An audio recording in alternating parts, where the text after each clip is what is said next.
Ցավում եմ, որ Տիկին Բաղդասարյանը այստեղ չէ, որովհետև բավականին հուզմունքով խոսեց գերիների վերադարձին առնչվող հարցից, իսկապես հարց է, որ չի կարող չհուզել որևէ Հայաստանի Հանրապետության քաղաքացու եւ Հայաստանից դուրս ապրող որևէ հայի, բայց նաեւ այն մի թեթև մունաթը, որ պարունակվում էր նրա խոսքում, եւս անհասկանալի է։ Ի վերջո Տիկին Բաղդասարյանի քաղաքական թիմի եւ նրա ղեկավարի իրականացրած գործողությունների կամ անգործության հետևանքով է, որ մեր տղաները հայտնվել են Բաքվի բանտում։ Հիմա եկել ում եք ինչ ասում։ Կրկնում եմ, ձեր գործողությունների եւ նաեւ ձեր անգործության բերումով է, որ մեր հայրենակիցները հայտնվել են Բաքվի բանտում։ Ես դեռ չեմ խոսում նաեւ անհետ կորած մեր հայրենակիցների ճակատագրի մասով, որտեղ ընդհանրապես որևէ առաջընթաց չի արձանագրվել։ Ավելին ծնողները նույնիսկ տարական ակնկալիքներ ունեն օրինակ ազգային անվտանգության ծառայության ղեկավարից, որ նրանց կընդունի մինիմալ տեղեկատվություն կփոխանակի իրենց հետ։ Երբ հանձնաժողովների աշխատանքներն են իրականացվում, այդտեղ էլ որևէ առաջընթաց չկա, պարզապես առաջընթաց չկա, ես ասում եմ որպես մարդ, ով իսկապես հետաքրքրված է եղել, մշտապես հարցադրումներ հնչեցրել է, եւ ես պետքա ցավով արձանագրեմ, որ որևէ առաջընթաց ուղղակի գոյություն չունի։ Եվ Տիկին Բաղդասարյանը ինչքան էլ այստեղ հուզմունքով խոսի, մի բան ակնհայտ է, որ հենց իր քաղաքական թիմի գործունեության կամ անգործության բերումով է, որ այսօր տասնյակ մարդիկ շարունակում են գտնվել Բաքվի բանտում, իսկ այն նույն ժամանակահատվածում, երբ Ադրբեջանը էթնիկ զտում էր իրականացնում մեր հայրենակիցների նկատմամբ, Նիկոլ Փաշինյանը ուղիղ եթեր էր մտնում եւ ասում էր, որ մեր քաղաքացիներին որևէ վտանգ չի սպառնում։ Սա է իրականությունը։ Եվ այստեղ այո ճիշտ են մեր բոլոր հարցադրումները, որ դուք չեք անում ամեն բան մեր հայրենակիցներին վերադարձնելու համար։ Սիրելի հայրենակիցներ, կարծում եմ բավականին կարևոր հանձնաժողովի նախագահի ընտրության հարց ենք քննարկում եւ պետք է անկեղծ լինեմ եւ ասեմ, որ երբ որ քննարկում ենք ընդհանրապես հանձնաժողովի ղեկավարի ընտրության հարցը կամ որևէ հանձնաժողովի ղեկավարի պաշտոնում մեր ֆրակցիայի անդամ առաջադրելու հարցը, ունեինք հստակ համոզմունք, որ մարդու իրավունքների պաշտպանության եւ հանրային հարցերով հանձնաժողովն է հենց այն հանձնաժողովը, որտեղ կուզենայինք ունենալ նախագահի թեկնածու, որովհետև հենց ընդդիմությունն է, որ այդ բոլոր հարցերը պետքա բարձրաձայնի, եւ ես վստահ եմ, որ Տիկին Գալստյանը լինելու է Հայաստանի Հանրապետության յուրաքանչյուր քաղաքացու, առանց որևէ խտրականության, յուրաքանչյուր քաղաքացու հետ կապված խնդիրները բարձրաձայնող անձը։ Հիմա եկեք հասկանանք, արդյոք Հայաստանի Հանրապետությունում պաշտպանված են մարդու իրավունքները։ Հարց է առաջանում, որ մարդու իրավունքները։ Եթե այդ մարդը ընդունել է ՔՊ կուսակցության խաչը, եթե ՔՊ համակիր է, իր իրավունքները ամենայն հավանականությամբ պաշտպանված են կամ գոնե ոտնահարված չեն։ Որ պահից այդ նույն մարդը չի պաշտպանում իշխող քաղաքական ուժի հայացքները, նրանց ձայն չի տալիս, իրենց հետ չի աշխատում,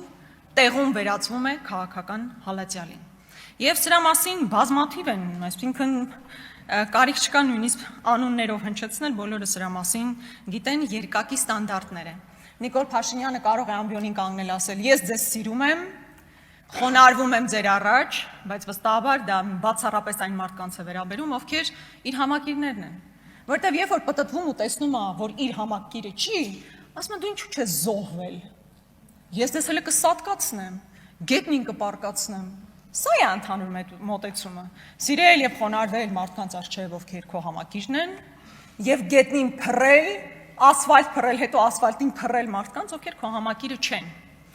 Մարդու իրավունքների պաշտպանության մասին մոտեցումը բացառապես այս հայացքով ու երկակի ստանդարտների այս մոտեցմամբ է, որ իրականացվում է Հայաստանի Հանրապետությունում։ Ու սա վերաբերում է սովորական Հայաստանի Հանրապետության քաղաքացիներին եւ տարբեր ոլորտի ներկայացուցիչներին։ Այդ թվում նաեւ բիզնեսի։ Օրինակ Գագիկ Ծառուկյանին պետք էր այդպես անմարդկային ձևով գետնին տապալել, բանտարկել, բիզնեսները խլել, իսկ նրանք, ովքեր այս իշխանության համակիր բիզնեսմեններ են, իրենք խնդիր չունեն, իրենք ընդհանրապես ժամանակին տեղին նուծվում են ՔՊ կուսակցությանը կամ Իմ քայլը հիմնադրամի եւ դրանով ապահովագրում են իրենց ապագան։ Օրինակ ջերմուկը, եթե հանկարծ տվյալ կազմակերպության ղեկավարը հանկարծ համարձակվեր այլ բան ասեր, ջերմուկը հիմա կպետականացվեր, կասկած ունեք, Ինչպես պետականացվում է, այսպես ասած, պետականացվում է, սփասացի խլվում են մնացած բոլոր բիզնեսմենները։ Նույնը դատավորների մասով, այն դատավորներն, ովքեր իրականացնում են ձեր ցանկացածը, այսինքն քաղաքական որևէ անձի բանտարկում, շատ լավ դատավորներ են, իսկ նրանք, ովքեր մի փոքր այլ որոշում պետք է կայացնեն, նրանք կարգապահական վարույթներ են հարուցում նրանց նկատմամբ, դուրս են մղվում համակարգից, Դավիթ Հարությունյանի օրինակը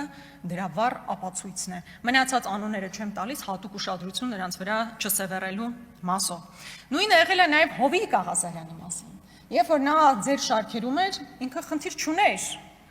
որ պահից ինքը դուրս է եկել, ԿՊ խմբակցությունից կամ հեռացվել է, ինչպես երևի ավելի ճիշտ կլինի ասել,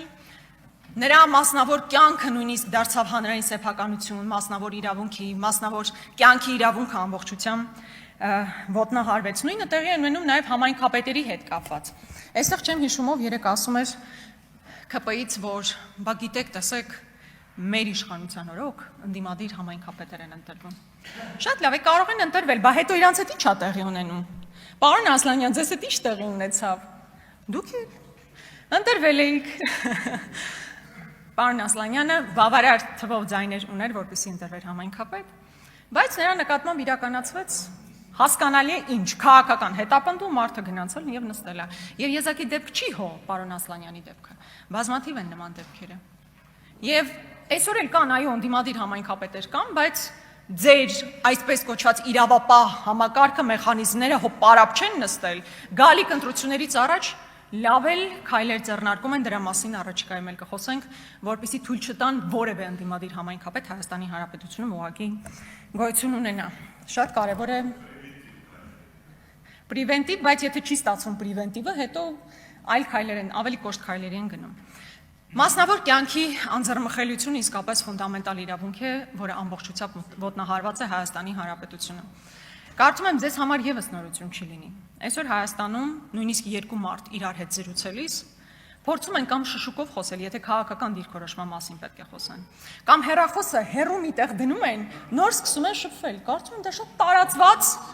բնական միջավայր է դարձել յուրաքանչյուր Հայաստանի Հանրապետության քաղաքացու նկատմամբ։ Ընդ որում, եթե խոսքը վերաբերեր բացառապես ընդդիմադիր գործիչներին, ես այդտեղ կհասկանամ, ես էլ հո վաղուց գիտեմ, որ մեզ լսում են։ Բայց երբ որ Հայաստանի Հանրապետության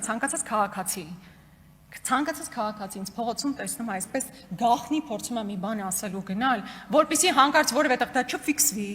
որպեսզի հետագայում նրա նկատմամբ քաղաքական հետապնդում չլինի, դա ուղղակի խոսում է իրական մթնոլորտի մասին Հայաստանի Հանրապետությունում, որովհետև այն վախի մթնոլորտը, որ դուք տարածում եք, չի կարող իր հետևանքները չունենա սովորական քաղաքացիների վրա։ Գործից աշխատանքից հեռացումներ, Facebook-յան ստատուսի, ուղղակի մի քլիքով մեկին լայքելու համար մարդիկ հեռացվում են աշխատանքից։ Մասնավոր կյանքի մասին խոսելիս, վերջերս Գագիկ Ծառուկյանի ընտանիքի հետ կապված մի իրավիճակ ստեղծվեց, որտեղ մարդու մասնավոր կյանքի ընդ որում չապացուցված դրվագներ դարձան հանրային սեփականություն, որը մարդու ուղղակի արժանապատվությունը նվաստացնելու եւ բարոյալքելու նպատակ է ունեցել, ուրիշ ոչինչ։